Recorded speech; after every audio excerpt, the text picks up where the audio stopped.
सत्य वचन, अमर वचन, जीवित वचन, दिव्य वचन, सत्य वचन, अमर वचन, जीवित वचन।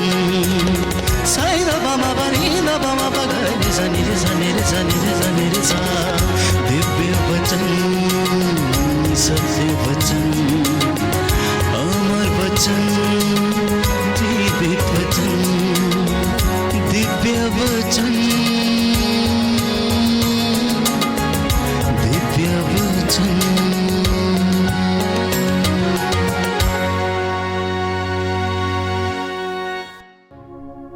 प्रियजनों, बाइबल हमें बताती है कि ईश्वर की दया हमें प्रायश्चित की ओर लेकर जाना चाहती है। इंसान की मुक्ति के लिए प्रायश्चित और स्वीकृति, ये दो बातें अनिवार्य हैं। जब हम प्रायश्चित करते हैं और स्वीकृति देते हैं कि मैं कमजोर हूं, मुझसे ये गलती हो गई है, तो हम विनम्रता को अपने जीवन में धारण करते हैं। और स्वर्ग राज्य में प्रवेश पाने के लिए विनम्रता के अलावा दूसरा कोई उपाय नहीं है। मत्ती के सुसमाचार में हम पढ़ते हैं, धन्य है वे लोग जो विनम्र हैं, वो प्रतिज्ञात देश प्राप्त करेंगे, वो ईश्वर के दर्शन करेंगे। धन्य है वे लोग जो मन के निर्मल हैं, हृदय के निर्मल हैं, वे लोग ईश्वर को देखेंगे। धन्य है वे लोग जो मेल मिलाप कराते हैं। प्यारे भाइयों और बहनों, वो लोग परमेश्वर की हजूरी में रहेंगे। एक और विशेष बात जिसके विषय में बाइबल हमसे बार बार कहती है कि पवित्रता के अभाव में कोई ईश्वर के दर्शन नहीं कर सकता। शरीर को आप और मैं शुद्ध कर सकते हैं थोड़ा साबुन लगाकर, या फिर थोड़ा रगड़कर, या फिर जो कुछ भी आप मटेरियल चीजें इस्तेमाल करके उसको साफ कर सकते हैं। लेकिन मन को शुद्ध करने के लिए, आत्मा को शुद्ध करने के लिए, अपने मन के विकारों को और हृदय को शुद्ध करने के लिए एक ही बात अनिवार्य है, और वो है स्वीकृति, विनम्रता, पवित्रता, प्रायश्चित और प्रभु की हजूरी में बैठकर उसका मनन करना, ध्यान करना। क्योंकि बाइबल प्रकाशना ग्रंथ में हमें याद दिलाती है कि कोई भी अपवित्र वस्तु स्वर्ग राज्य में प्रवेश नहीं कर पाएगी। Hallelujah, hallelujah, hallelujah, hallelujah. हे प्रभु यीशु, हे प्रभु यीशु, आज मुझे सच्चे हृदय से प्रायश्चित करने का वरदान दीजिए। Hallelujah, hallelujah, hallelujah, hallelujah. तो क्यों कलीसिया बार बार आप लोगों को प्रायश्चित करने के लिए आमंत्रित करती है? इसके विषय में एक वचन पढ़ेंगे, लूकस का सुसमाचार अध्याय 24 पद संख्या 45।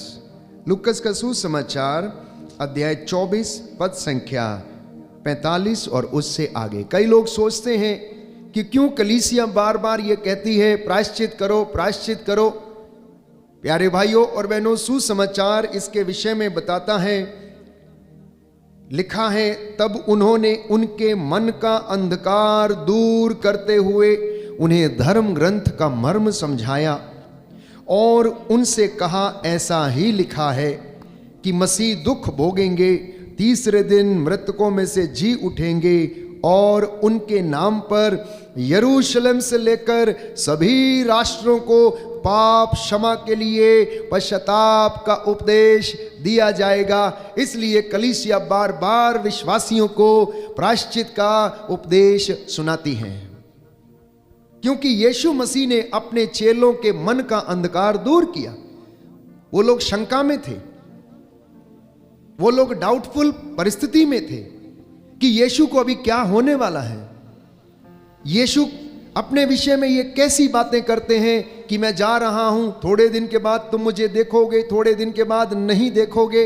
इस तरीके की बातें उनके मन में थीं और बहुत सारा अविश्वास उनके जीवन में प्यारे भाइयों और बहनों था, इसलिए बाइबल हमें बताती है कि यीशु ने अपने चेलों के मन का जो अंधकार था, जो डाउट था, उसको दूर किया और उनसे कहा कि ईसा मसीह दुख भोगेंगे, तीसरे दिन जी उठेंगे और उनके नाम पर यरूशलेम से लेकर सभी राष्ट्रों को पाप क्षमा के लिए पश्चाताप का संदेश और उपदेश दिया जाएगा।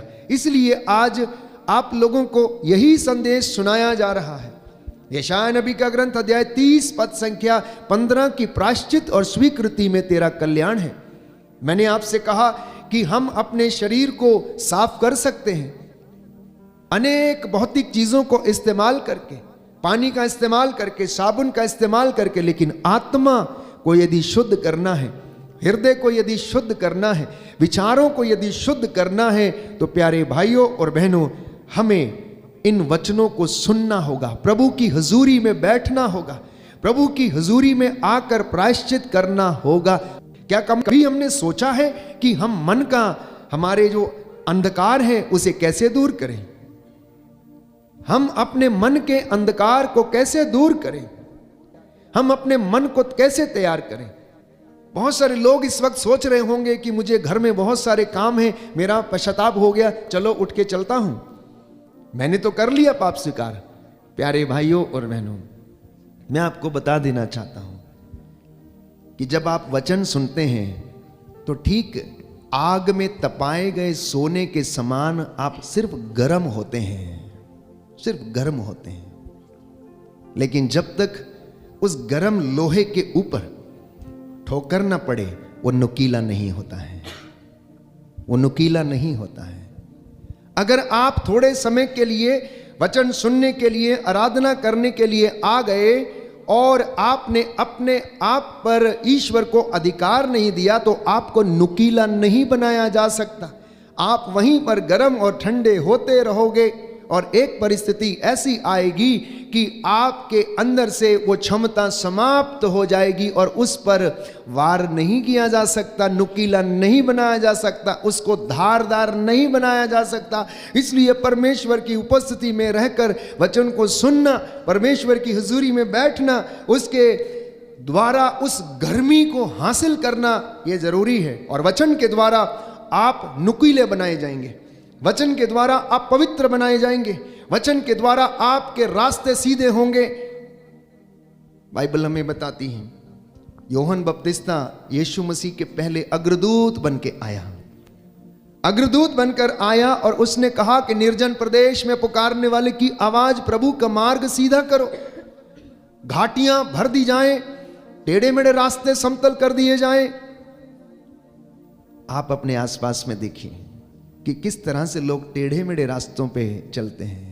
एक कहावत है, घी अगर सीधी उंगली से ना निकले तो टेढ़ी कर लेना, घी अगर सीधी उंगली से ना निकले तो टेढ़ी करके निकालना। आज दुनिया यही काम करती है। इसलिए बाइबल कहती है कोई भी व्यक्ति कचहरी में अपना मुकदमा न्याय के साथ नहीं लड़ता, अन्याय के साथ लड़ता है। झूठ को सच साबित करता है और सच को झूठ साबित करता है। अपने आप से पूछिए कि आपके कोर्ट कचहरियों के मुकदमों में कितने लोगों ने झूठ को सच और सच को झूठ बनाने का काम किया है।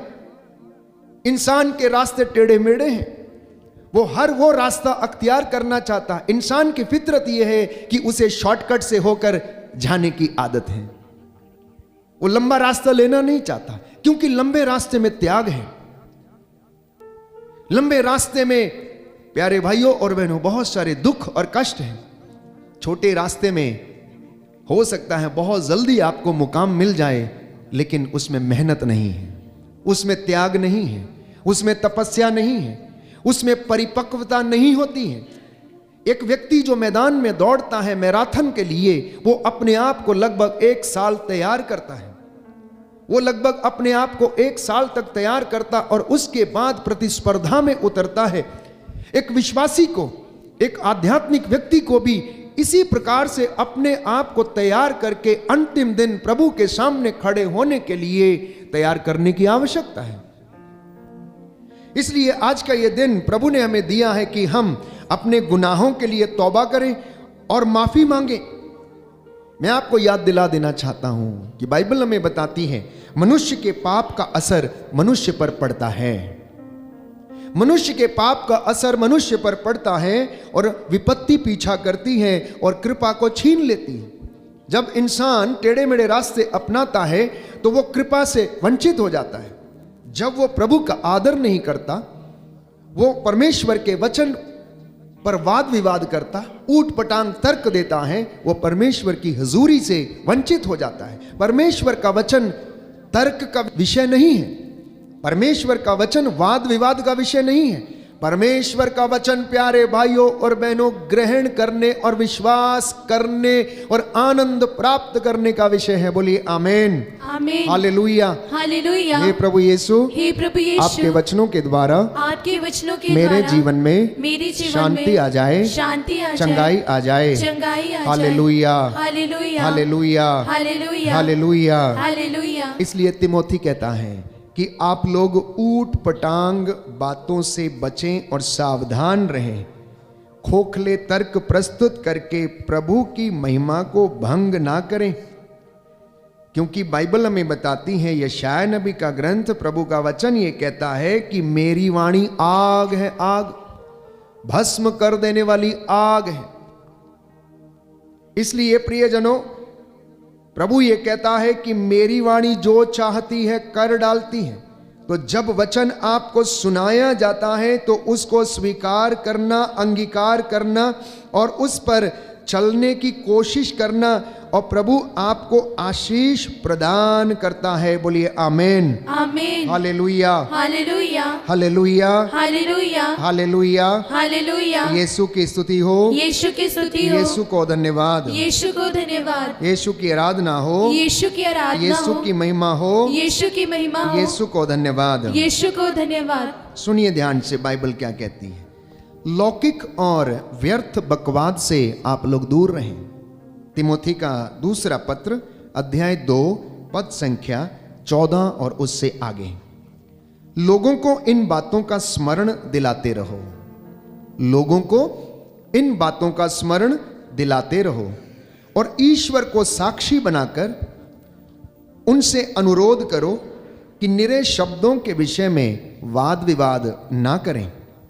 इससे कोई लाभ नहीं होता, बल्कि यह सुनने वालों के विनाश का कारण हो सकता है।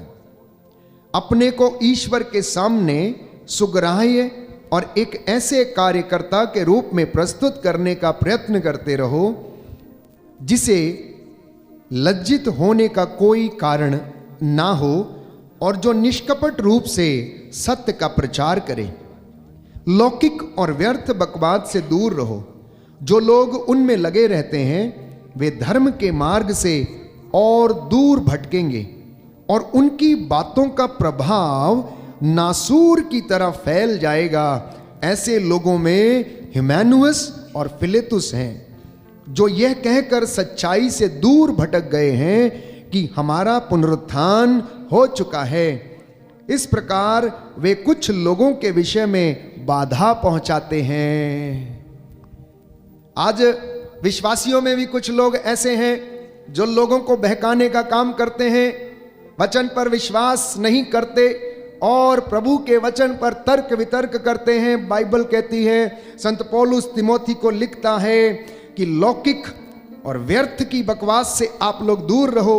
जो लोग ऐसे काम करते हैं वो धर्म के मार्ग से भटकते हैं और उनकी बातों का प्रभाव नासूर की तरह फैल जाता है। वो खुद अपना जीवन नष्ट करते, लेकिन दूसरों का जीवन भी वो लोग नष्ट करते हैं और प्रभु से उन लोगों को दूर करते हैं। ये पवित्र वचन प्यारे भाइयों और बहनों आज हमसे अनुरोध करता है। तो मैंने कहा, ईश्वर चर्चा का विषय नहीं है, ईश्वर की बातें वाद विवाद का विषय नहीं है। ईश्वर की बातें विश्वास करने के लिए हैं। उसने जो कहा यह पूरा हो जाए, क्योंकि बाइबल में हम बार बार पढ़ते हैं कि उसने जो कहा वैसा हो गया। उसने शब्द से धरती को बनाया, शब्द से उसने प्यारे भाइयों और बहनों आसमान को बनाया, समुद्र और हर चीज को उसने शब्द मात्र से बनाया। वो शब्द परमेश्वर के साथ था और उस शब्द ने शरीर धारण किया और हमारे बीच में निवास किया और हमारे जैसे उसने रहना स्वीकार किया। फरीसी और शास्त्री यही किया करते थे, सिद्धांतों की चर्चा, यीशु से आके सवाल जवाब।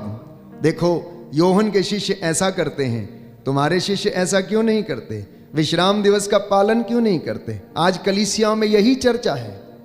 एक कलीसिया ऐसा करती है और दूसरी ऐसा नहीं करती। तुम लोगों को पता नहीं है कि प्रभु कैसा है, सच्चा है। अरे भाई, कभी अपने मन का तीर्थ करके देखना कि आपका मन कैसा है। तीर्थ आप लोग बहुत करते हैं, कभी वेलंकणी माता जाते हैं, कभी सरदना की कृपाओं की माता के पास जाते हैं। प्यारे भाइयों और बहनों, यहाँ लोग तीर्थ करने नहीं, यहाँ लोग मेला देखने जाते हैं। असली तीर्थ करना है ना, अपने मन का तीर्थ करना। यहां से लेकर यहां तक की यात्रा करना कभी, और ये शॉर्टेस्ट दूरी है, ये शॉर्टेस्ट दूरी है यहां से लेकर हृदय तक की दूरी, जो इंसान कभी जिंदगी में करता नहीं है। और यहां से हजारों किलोमीटर की यात्रा करके मां मरियम को वेलंकणी में जाकर उपहार चढ़ाने जाएगा और अन्य जगह पर जहां जहां भी तीर्थ स्थान है वहां पर चढ़ावे लेकर जाएगा। अरे भाई, कभी अपने मन का तीर्थ करके देखना, प्रभु आपको समझाएगा कि तू कहां पर खड़ा है, तू ठंडा है या गर्म है या गुनगुना है, तेरा जीवन कैसा है। कभी अपनी यात्रा इस बाइबल के साथ करके देखना, ये आपको बताएगी कि आप कहां पर खड़े हैं, आपके जीवन में ईश्वर की आशीष कितनी है, ये आपको बताएगी। क्योंकि ये हमारे आध्यात्मिक जीवन का आईना है, ये हमारे चरित्र का आईना है। जब इसे हम पढ़ते हैं, जब इसे हम सुनते हैं प्यारे भाइयों और बहनों, ये हमें आशीषें दिलाता है, हमें बड़ा बनाता है। इसलिए आज हमें इन तमाम बातों से तौबा करने की आवश्यकता है, उन बातों को ग्रहण करने की आवश्यकता है जो हमारे लिए आध्यात्मिक उन्नति प्रदान करती हैं, आध्यात्मिक शांति हमारे जीवन में आती है। इसलिए प्यारे भाइयों और बहनों, आज का ये दिन महत्वपूर्ण है। तो ये जरूरी है कि हम अपने हृदय को सजाएं, ये जरूरी है अपनी आत्मा को सजाएं, ये जरूरी है हम अपने रिश्तों को फिर से बनाएं, ये जरूरी है हम अपने पड़ोसी को क्षमा करें, ये जरूरी है कि हम अपने मुद्दई से समझौता कर लें, ये जरूरी है कि हम पड़ोसी से कहें, भाई, ओ बहन, मम्मी, पापा, मुझे क्षमा कर दीजिए, मैं आपको क्षमा करता हूं। क्योंकि याद रखिए, बाइबल कहती है अहंकारी और घमंडी मनुष्य ईश्वर के दर्शन नहीं कर सकता। वो जितने मर्जी चढ़ावे चढ़ा ले, जितनी मर्जी रोजरियां कर ले, जितने मर्जी यत्न कर ले, अहंकारी और घमंडी मनुष्य ईश्वर के राज्य में प्रवेश नहीं कर सकता।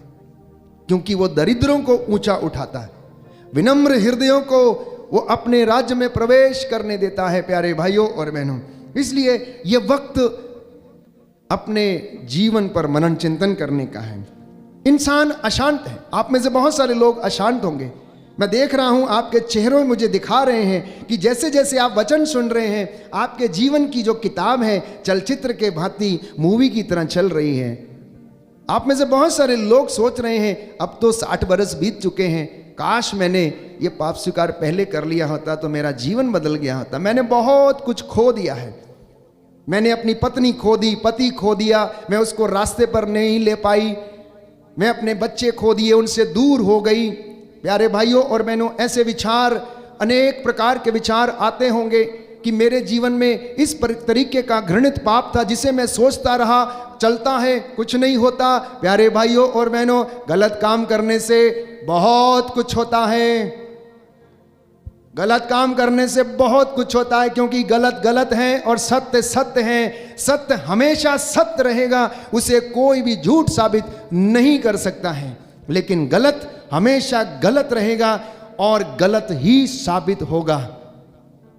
जब हम इन बातों को सुनते और समझते हैं तो उस कृपा को अनुभव करना। आज से पहले अज्ञानता के वश में बहुत सारे लोग प्रभु से दूर चले गए, उन्होंने देखा कि आज यहां से कृपा नहीं मिल रही तो कहीं दूसरी जगह पर ले लेते हैं, वहां पर चलते हैं, वहां हमारा हल हो जाएगा। प्रभु के ये लोग, इनसे कुछ नहीं होता है, इन्हें कुछ नहीं आता है, ये तो यूं ही बोलते हैं। प्यारे भाइयों और बहनों, ये इंसान की कमजोरी है। इंसान इंस्टेंट इफेक्ट चाहता है, लेकिन प्रभु का वचन हमें बताता है प्यारे भाइयों और बहनों कि परमेश्वर आपको समय आने पर परिपूर्ण सामर्थ्य तथा सुदृढ़ बनाएगा। जब आप पूरी तरीके से तैयार हो जाएंगे, जब आप पूरी तरह विश्वास में दृढ़ बन जाएंगे, तब आपको प्यारे भाइयों और बहनों वो आशीष प्रदान करेगा। तो इसलिए मैंने कहा कि दुनिया में बहुत सारे लोग अशांत हैं। हम लोग भी कभी कभी अशांति को महसूस करते हैं। तो स्तोत्रकार कहता है, अध्याय 38 पद संख्या 19, मेरे पापों के कारण मैं अशांत हूं, मेरे पापों के कारण मैं अशांत हूं, और किसी चीज से नहीं। आप अपनी ही गलती के कारण, अपने ही अपराध बोध के कारण, अपने ही पाप के कारण, अपनी ही गैर जिम्मेदाराना हरकत के कारण आप अशांत हैं। किसी दूसरे की वजह से नहीं, अपने पड़ोसी की वजह से नहीं, अपनी बहन या भाई या बेटे या बेटी की वजह से नहीं। इंसान अपने किए का फल भुगतता है। इसलिए दाऊद कहता है कि मेरे पापों के कारण मैं अशांत हूं, अब कौन मुझे इससे आजाद करेगा।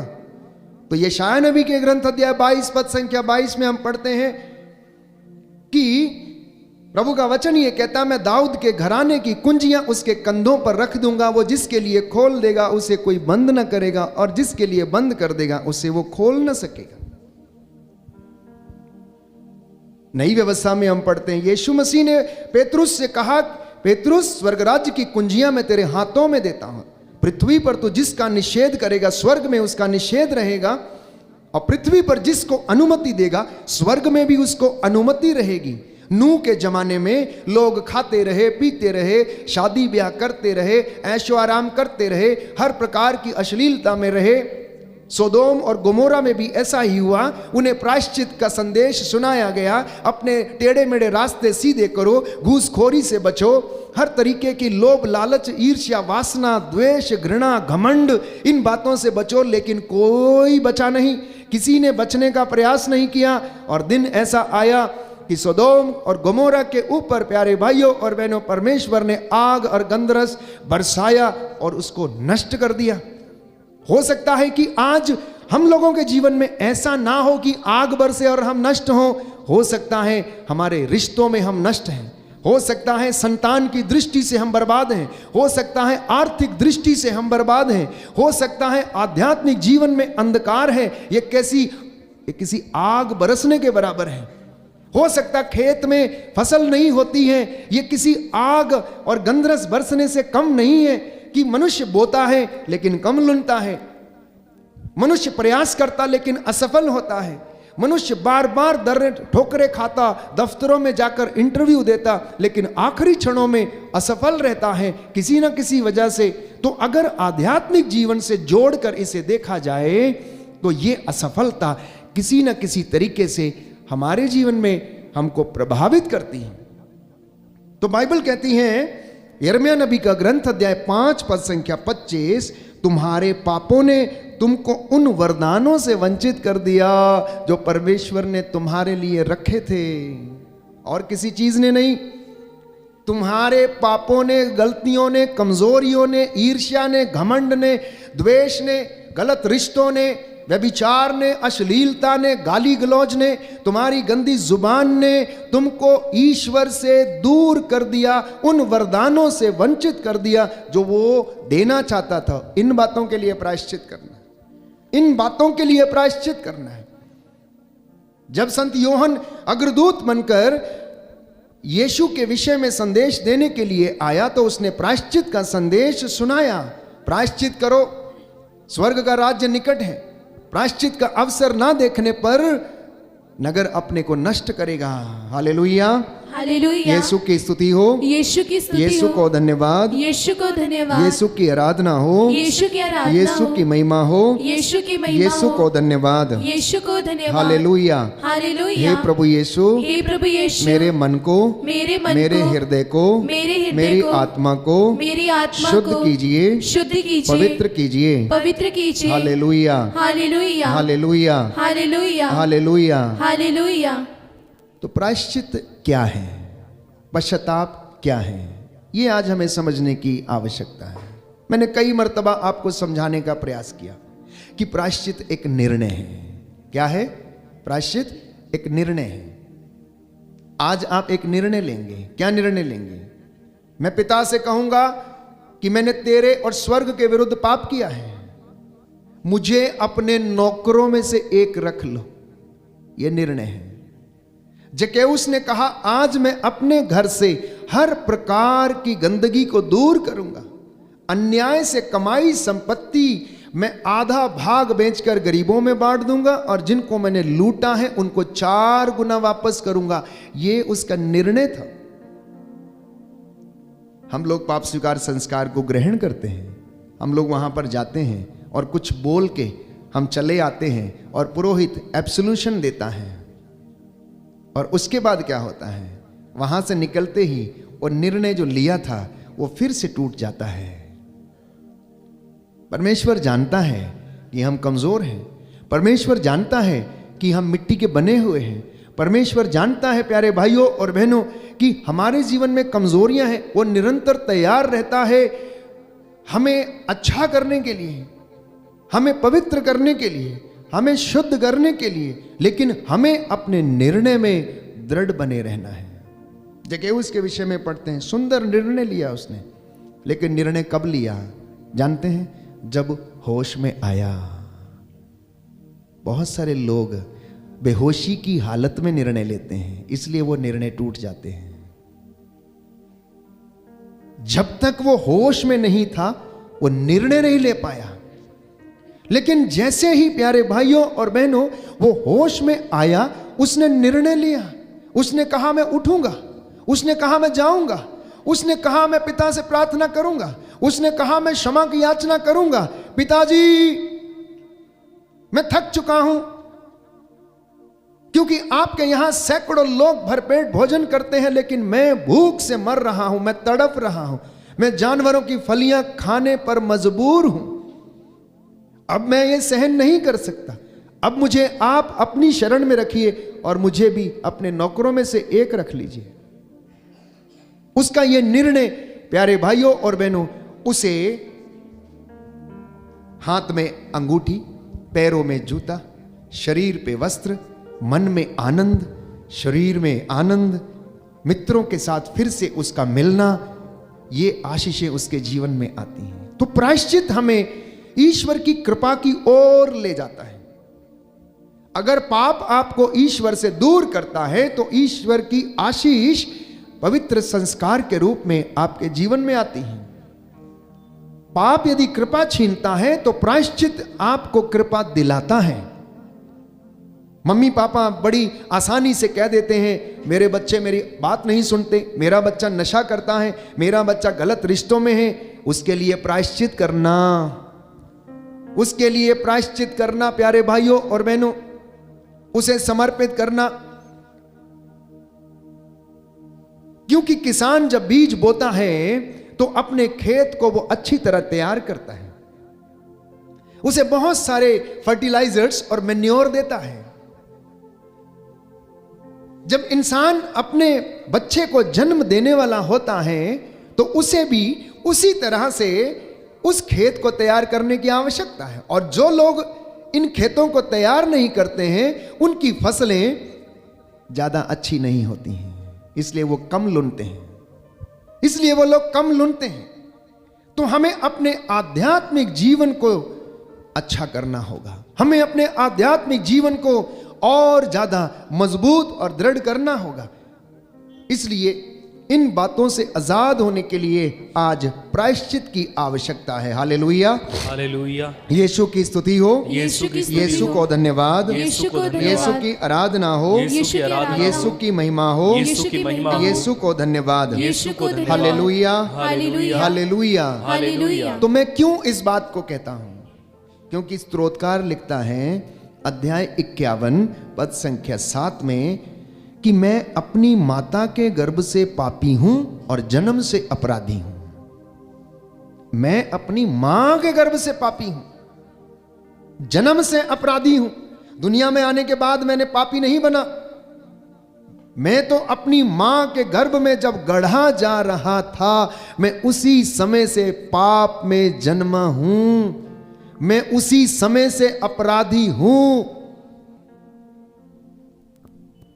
कितना सामर्थ्यवान वचन है। अगर कोई व्यक्ति इस वचन को समझेगा तो मैं समझता हूं कि उसकी आने वाली पीढ़ियों के जीवन में कभी पाप रूपी अंधकार शायद नहीं होगा। परमेश्वर उन्हें ब्लेस करेगा, क्योंकि बाइबल कहती है उत्पत्ति ग्रंथ अध्याय 8 पद संख्या 1 कि मनुष्य की प्रवृत्ति बुराई की ओर है। क्यों? क्योंकि वो पाप में जन्मा है, क्योंकि वो अपराध में जन्मा है। इसलिए उनके अंदर से जो भावनाएं आती हैं वो क्या है? बुरी प्रवृत्ति है। मारने की, तोड़ने की, जलाने की, ईर्ष्या की, घमंड की, विषय वासना की, सांसारिक बातों को अपने जीवन में धारण करने की। ये सब कहां से सीखा है बच्चे ने? ये आज मनन चिंतन करने की आवश्यकता है। और जब हम बाइबल के वचन पढ़ते हैं तो इन दोनों में बहुत सारा सामंजस्य है कि मनुष्य का हृदय, उसका मन बचपन से बुराई की ओर है। बचपन से, बड़े होने के बाद नहीं। आप लोग ये ना कहें कि पहले ऐसा नहीं था अब ऐसा हो गया। नहीं प्यारे भाइयों और बहनों, पहले से ही ऐसा था, लेकिन अब उसे अच्छा परिवेश ना मिलने के कारण अब क्या हो गया?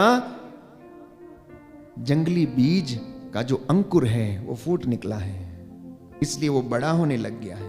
उत्पत्ति ग्रंथ अध्याय 6 मनुष्य के मन में बुरे विचार उत्पन्न होते हैं। निर्गमन ग्रंथ अध्याय 32 पद संख्या 22 मनुष्य का मन, मनुष्य का झुकाव पाप की ओर है। मनुष्य का झुकाव पाप की ओर है।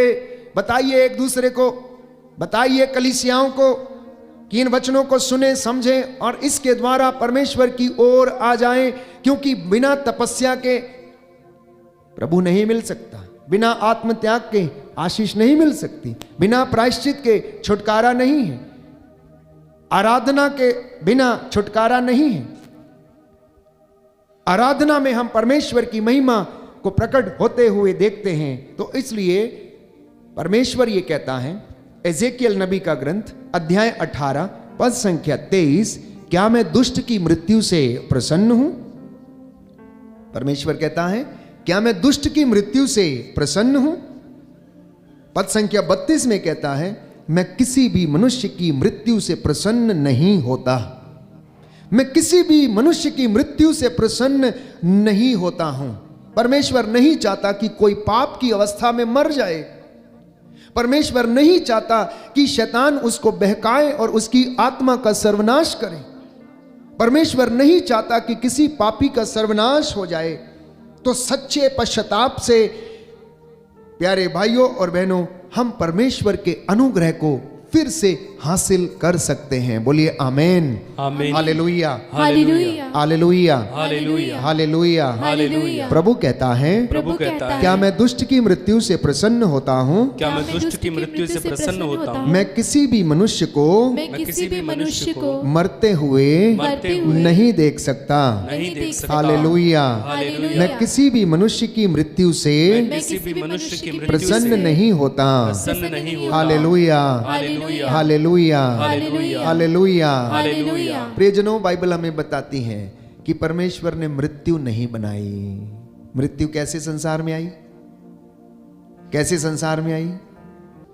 बाइबल कहती है कि शैतान की ईर्ष्या के कारण मृत्यु इस संसार में आई। पाप का वेतन मृत्यु है। शैतान ने परमेश्वर से ईर्ष्या का युद्ध छेड़ दिया और पाप किया, और उसे पाप का वेतन क्या है? बाइबल कहती है मृत्यु है। किस प्रकार की मृत्यु? दो तरीके की मृत्यु है, एक शारीरिक मृत्यु और एक आत्मिक मृत्यु। शरीर जो इस दुनिया में आया है, ये जो मिट्टी से बना हुआ, इसे मिट्टी में मिलना है, लेकिन आत्मा जो परमेश्वर की ओर से आई है, यह परमेश्वर के पास इसे लौटना है। तो जब हमारी आत्मा मर जाती है, जब हमारा आंतरिक मन मर जाता है, यह हमारी दूसरी मृत्यु। कोई व्यक्ति अपना ज़मीर खो दे, कोई व्यक्ति अपना ईमान खो दे, कोई व्यक्ति अपने विचारों से भटक जाए, कोई व्यक्ति को किसी बात का कोई फर्क न पड़े, मारने काटने का या गंदा बोलने का। ऐसे बहुत सारे लोग हैं जो विध्वंस करते हैं, उजाड़ते हैं, नष्ट करते, किसी बात का फर्क नहीं पड़ता। ये प्यारे भाइयों और बहनों मरे हुओं के समान है, जिनमें कोई जीवन नहीं है। इसलिए परमेश्वर ऐसे लोगों की मृत्यु से प्रसन्न नहीं होता। वो चाहता है कि ये लोग प्रायश्चित करके परमेश्वर के पास लौट कर चले आए। Hallelujah, hallelujah, hallelujah, hallelujah. तो आज आप एक निर्णय लेना है। क्या सोचा है आपने? एक निर्णय लेने का विचार किया है या नहीं किया है? निर्णय लेने का विचार किया है या नहीं किया है? हो सकता है कि पुरोहित ने पाप स्वीकार संस्कार में आपको कुछ करने का काम दिया हो। 3 बार हे पिता हमारे, 3 बार प्रणाम मरिया, 1 बार प्रायश्चित की विनती, 1 बार यादगार विनती, घुटना टेक कर बोलो और प्रभु को धन्यवाद दो। जितना बड़ा पाप उतना बड़ा दंड, जितना बड़ा पाप वास्तव में उतना बड़ा दंड इंसान को भुगतने की आवश्यकता है। इसलिए कभी कभी इंसान आत्मा मारू पापों में, मॉर्टल सिंस में घिर जाते हैं, तो उसका प्रायश्चित जो है उतना ही ज्यादा होना चाहिए। किसी की निशंस हत्या एक छोटे से दंड को भुगतने से नहीं होती। कोर्ट कचहरी में जब एक अपराधी को प्रस्तुत किया जाता है और उसे बोला जाता है कि तुमने झूठ बोला है, तुमने हत्या की है, तुमने ये किया, तुम्हें 10 साल की कैद होगी और 5 लाख रुपए जुर्माना होगा। हम परमेश्वर के पास आते हैं, परमेश्वर हमें क्षमा करता है, हमारे अंतर मन को शुद्ध करता है, लेकिन इसके साथ साथ हमारा कर्तव्य है कि हम अपने अपने दंड को भुगते हैं। वो हमारा प्रायश्चित है, हमारा असली प्रायश्चित वो है। यदि हम उस प्रायश्चित को अपनाने को तैयार नहीं हैं, तो मात्र हम प्रभु से कृपा को लेते हैं, लेकिन हम प्रायश्चित असली तौर पर दैनिक जीवन के कार्यों में नहीं कर पाते हैं। उदाहरण के लिए गरीबों की सेवा, बीमारों की देखभाल, अनाथों की देखभाल, उनके लिए चीजें मुहैया कराना, किसी गरीब को जो रोटी से वंचित हैं या पानी से वंचित हैं, एक ठंडा पानी का गिलास जो है उसे पिलाना, उन्हें ढूंढना। और बाइबल कहती है कि तुम अपनी रोटी भूखों के साथ बांटो, विश्राम के दिवस को पवित्र रखो, विश्राम दिवस पर तुम लोग काम पर मत जाओ, उस दिन प्रभु की आराधना करो, उस दिन प्रभु के वचन को मनन चिंतन करो। लेकिन तुम लोग ऐसा नहीं करते हो। तुम लोग उस दिन करारे मुक्के मारते हो, एक दूसरे से झगड़ा करते हो, तुम मेरे विश्राम दिवस का आदर नहीं करते हो। तुम उस दिन क्या है, पिकनिक पर जाते हो या अपने कामों को करते हो। 6 दिन तुम्हारे लिए है, उसमें काम करो, 7वां दिन प्रभु को समर्पित करो और प्रभु आपको आशीष प्रदान करेगा। इन बातों को जब हम सुनते हैं, अपने जीवन में धारण करते हैं, तो हम रोजमर्रा की जिंदगी में प्रायश्चित के रास्ते पर चलने लगते हैं प्यारे भाइयों और बहनों। इसलिए आज का जो निर्णय आपका होगा, ये आपको ईश्वर की ओर से कृपाएं दिलाएगा। ईश्वर की ओर से हर चीज जो आती है वो आपको प्रदान करेगा। क्या त्याग है? वो तो हमारी जरूरत है जिसे हम रोज करते हैं, जिसे परमेश्वर ने उत्पत्ति ग्रंथ में कहा कि आज से तू अपनी मेहनत की कमाई खाएगा, आज से तू जमीन को खोदेगा और वो तेरे लिए ऊंट कटारे उत्पन्न करेगी। तू मेहनत करेगा तब तुझे रोटी मिलेगी, नहीं तो तुझे रोटी नहीं मिलेगी। इसलिए संत पौलुस कहता है जो मेहनत नहीं करता उसे रोटी ना दी जाए, उसे भोजन ना दिया जाए। तो ये तो हमारे कर्तव्य है कि हमें करना है, लेकिन इससे अलग आध्यात्मिक जीवन में दृढ़ता प्राप्त करने के लिए हमें त्याग की आवश्यकता। यीशु ने कहा जो मेरे पीछे आना चाहता है आत्म त्याग करे, क्रूस उठाकर मेरे पीछे हो ले। और आज यीशु कहता है तुम लोग मेरा जन्म दिवस मनाते हो, तुम मुझे भेंट चढ़ाते हो, अरे तुम तो अपने पेट भरते हो, तुम तो अपना घर सजाते हो, तुम मेरा घर थोड़ी सजाते हो, तुम तो अपने घर की चरनी सजाते हो, मेरी चरनी थोड़ी सजाते हो। मेरी चरनी कहाँ है? मेरा घर कहाँ है? तुम मेरे लिए कौन सा घर बना के तुमने तैयार करके रखा है? और संत पौलुस जवाब देता है कुरिन्थियों के दूसरे पत्र अध्याय 6 में कि क्या तुम नहीं जानते कि तुम्हारा हृदय ईश्वर का मंदिर है, तुम्हारा हृदय पवित्र आत्मा का मंदिर है। और आज उसी मंदिर को तैयार करने के लिए आपसे पाप स्वीकार संस्कार को ग्रहण करने के लिए कलीसिया क्या कर रही है? आह्वान कर रही है, आपको आमंत्रित करती है, आपको बुलाती है। बहुत सारे मसीह लोग या तो वो क्रिसमस क्रिश्चियन हैं और या फिर गुड फ्राइडे क्रिश्चियंस हैं। बहुत सारे मसीह लोग या तो क्रिसमस क्रिश्चियंस हैं और या फिर गुड फ्राइडे क्रिश्चियंस हैं। बाकी के समय में लॉक लगाकर छोड़ दिया जाता है, आध्यात्मिकता से कोई मतलब नहीं, कोई समस्या नहीं। ये इंसान की फितरत है। और मैंने आपको वचन पढ़ के बताया कि मनुष्य की प्रवृत्ति बुराई की ओर है। उत्पत्ति ग्रंथ अध्याय 8 पद संख्या 1। मनुष्य के मन में बुरे विचार उत्पन्न होते हैं। उत्पत्ति ग्रंथ अध्याय 6। निर्गमन ग्रंथ अध्याय 32 पद संख्या 22। मनुष्य का झुकाव बचपन से पाप की ओर है। तो इसमें कोई दो राय नहीं या कोई बहुत बड़ी बात नहीं, बाइबल इस बात को स्पष्ट करती है। तो आज जब हम निर्णय ले रहे हैं, मैंने कहा कि प्रायश्चित एक निर्णय है। Repentance is a decision, repentance is a decision. और जब कोई व्यक्ति निर्णय लेता है कि यह चीज यहां रहेगी, तब उसका असर हमारे जीवन में मिलता है। हम उस कृपा को अनुभव करते हैं अपने जीवन में, हम अनुभव करते हैं उन बातों को जो परमेश्वर हमसे कहना चाहता है। अफेसियों का पत्र अध्याय 5 पद संख्या 16 बाइबल कहती है कि ये दिन बुरे हैं, इसलिए आप लोग वर्तमान समय का पूरा पूरा लाभ उठाएं। इसलिए आप लोग वर्तमान समय का पूरा पूरा लाभ उठाएं। आज का दिन आप लोगों के लिए निर्धारित है प्रभु की ओर लौटने का, प्रभु की ओर अभिमुख होने का। और जो अवसर रहने पर प्रायश्चित नहीं करेगा वो नष्ट करेगा अपने आप को, अपने घर को, अपने समाज को, अपनी कलीसिया को। और इस परिस्थिति में कोई भी व्यक्ति हो, छोटा हो बड़ा हो, बाइबल हमें बुलाती है। इसलिए अपने हृदय रूपी मंदिर को प्रायश्चित के साथ ये तैयारी करने का समय है। बोलिए आमेन, हालेलुया। हालेलुया। हे प्रभु यीशु, हे प्रभु यीशु, मैं अपने जीवन को मैं अपने जीवन को आपके चरणों में आपके समर्पित चरणों में करता हूँ। समर्पित करता हूँ। आइए प्रभु यीशु, आइए प्रभु यीशु, मेरे जीवन में, मेरे जीवन मेरे में, परिवार में मेरे परिवार अधिकार में लीजिए। अधिकार लीजिए। Hallelujah, hallelujah, hallelujah, hallelujah, hallelujah. Hallelujah.